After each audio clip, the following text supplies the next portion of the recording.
You are charged with one count of manslaughter. It is a second-degree felony. It is punishable by up to 15 years Florida State Prison. Do you understand that? That's a yes, sir.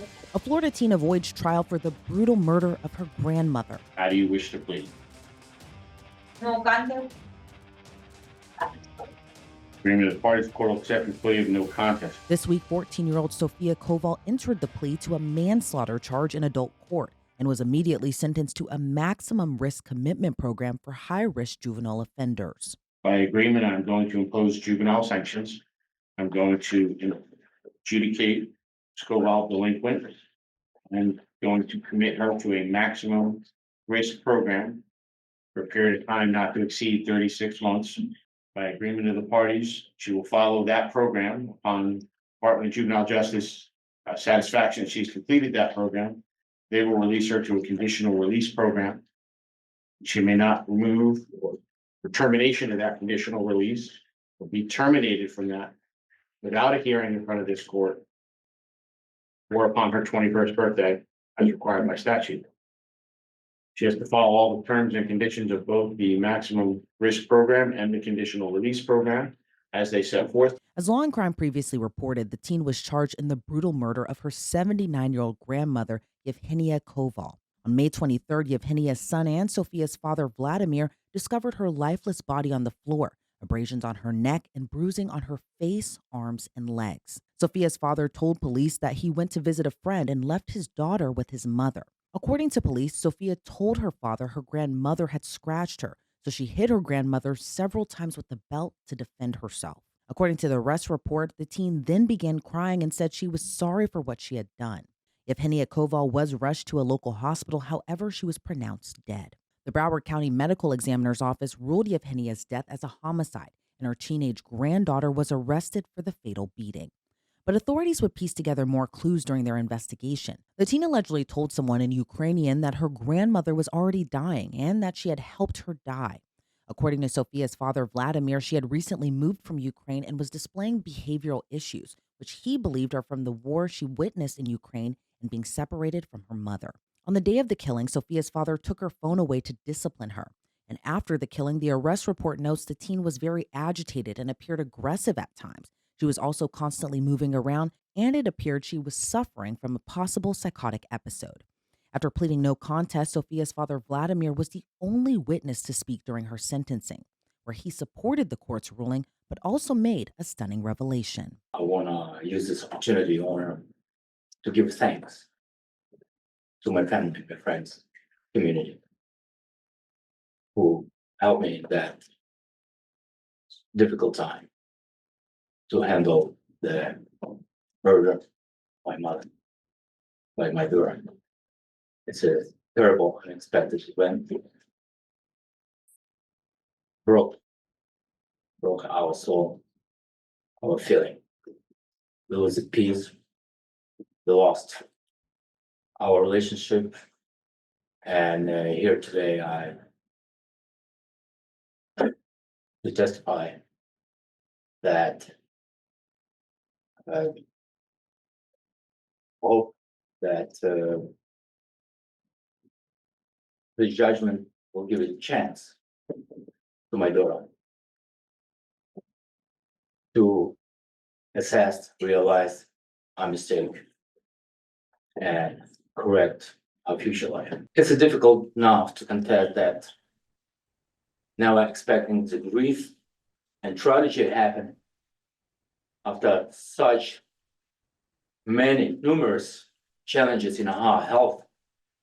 She's been dying in a gruesome way from her own granddaughter unexpectedly. My heart is in pain, you know. I'm between both. My mother passed away, it's no way to return. I'm losing my daughter, and I don't know how our relationship will develop after this. According to the state attorney's office, prosecutors met extensively with Yevhenia's family before agreeing to Sofia's change of plea. But for Sofia, if she violates any of the terms of her sentence, she could face the maximum sentence, which is more than a decade in prison. We have a lot to unpack here, so let's bring on criminal defense attorney Michael Gottlieb to break this down further. Michael, thank you so much for joining me today. I remember when this case first came out a few months ago, and this case is actually in your county. And I think a lot of the times when we cover cases that involve juvenile offenders who kill, the stories in general are just pretty shocking. But what was your reaction to hearing a 14-year-old girl beat her grandmother to death? Well, first, thanks for having me on. It's great to participate in your show. When I heard that, it shocks your conscience. Like what can cause a 14-year-old child to become so distraught, so depraved that they bludgeon to death their relative, their caretaker? You have to look, is it the child? Is it society? Really what happened here? And when I read some of the facts about the story, it seems like the child was having some serious issues that the father was starting to notice. But yeah, it's something, especially given the tender age, it's really scary. You have to wonder why and what can we do as a society to sort of help fix that.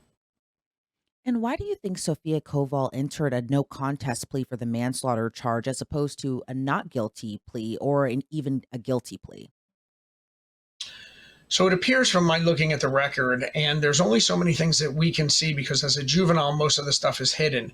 If I recall correctly, the case started in May, and then she was charged as an adult in October, and we're seeing now that she's going to be pleading. So that means in the past several months, she's either cut a deal or was, shall I say, forced, by threats of being placed into the adult system and looking at the potentiality for life in prison.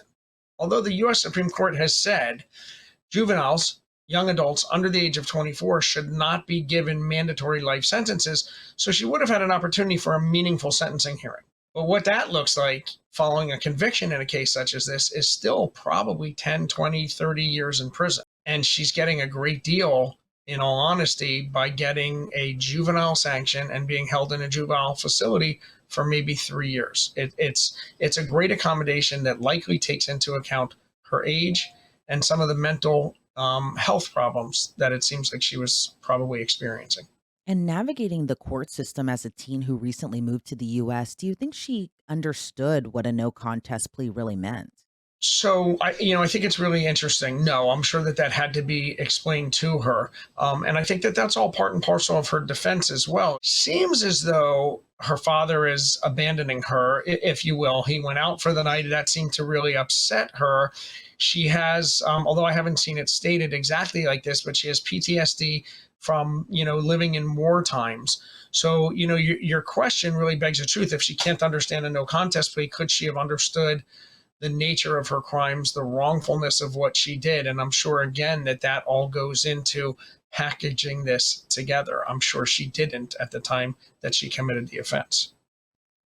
And you mentioned something earlier too about juvenile sanctions. Talk to me a little bit about juvenile sanctions in the state of Florida. The judge, when sentencing Koval, said he was going to impose those sanctions, and she was ordered to go to the maximum risk commitment program. What does all of that mean, and what will her life look like in that program? Well, I mean, first of all, it's not jail and it's not prison. Okay. But that's not to say it's a country club either. It is a juvenile holding facility where there will be school, there will be mental health help, drug and alcohol help, whatever it is that she needs. And it's a program that's more geared towards getting somebody back into society, because we recognize that juveniles are redeemable. They're moldable, and that she has the opportunity to become a better citizen. So hopefully that's what she will benefit from doing a program like this, as opposed to going to prison, which is strictly for punishment. Now, of course, there's some rehabilitation in prison, but that's not what it's meant for. It's meant to punish. She's in a program that's meant to afford her some opportunities at rehabilitation. And are you surprised her sentence was only 3 years, even though she'll be under community supervision until she's 21? Do you think that outcome would have been different had she committed this crime at 16 or 17 years old? Yeah, obviously, as you get older, you're going to be looking at a more significant sentence, because as you get older, you should have a greater appreciation for what's right and wrong. So I think it's her tender age coupled with, whatever mental health problems she was having here, and whatever mental health problems she came over here with, not being associated with her mother, and of course coming from living in a war-torn society. And the only witness to have spoken during the sentencing yesterday was actually Sofia Koval's father. And he actually thanked the court and the defense and prosecution on how they handled the case. I can't really imagine how he's dealing with everything, given that he lost his mother, but also in a way he lost his daughter too. Well, he'll get his daughter back, but I agree with you. I mean, that's it has to weigh heavy on his heart. Anything that he brought his daughter here for a better way of life. And, like I said, the police report that I read sort of suggested, I don't want to say an abandonment because he was living with her, but he left that night, didn't come home till 12:30, was out with friends. She became distraught and then had some kind of issue with her grandmother. And I'm sure he bears the weight of that night and what happened because he wasn't there to prevent it. And at the same point in time, as parents, we want to do the best that we can for our children. So, it has to be hard for him. And, him thanking the court, I think, shows an appreciation and realization that his daughter did get a very light sentence, probably treated appropriately for her age. And again, for whatever kind of mental problems she's been experiencing. And are you surprised that she didn't go to potentially a state hospital, instead going into this maximum juvenile offender program instead?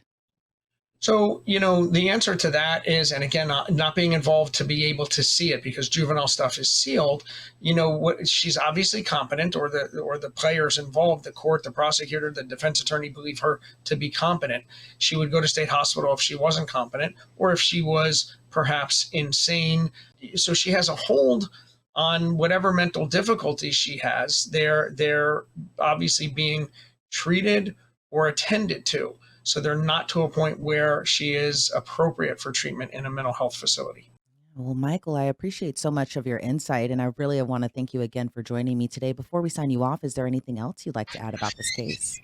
No, I just think it's sad anytime we as a society lose, a young child to the system. And it's obviously sad when somebody acts out in such a negative, harmful way against a loved one. This is an individual that's probably crying out for a long period of time for help, and for whatever reason that night acted out. And I think it should be an encouragement to society to look for early warning signs and address them appropriately. All right, Michael Gottlieb, again, thank you so much for joining me today. I really appreciate your time. Anytime. Thanks for having me. The maximum sentence Sofia Koval could have faced was 15 years in adult prison. According to prosecutors, after serving the max penalty in the program, she'll be under community supervision until she's 21. And since she's not a U.S. citizen, it's expected she'll be transferred to federal custody for deportation back to Ukraine. Reporting for Law and Crime, I'm Elizabeth Millner.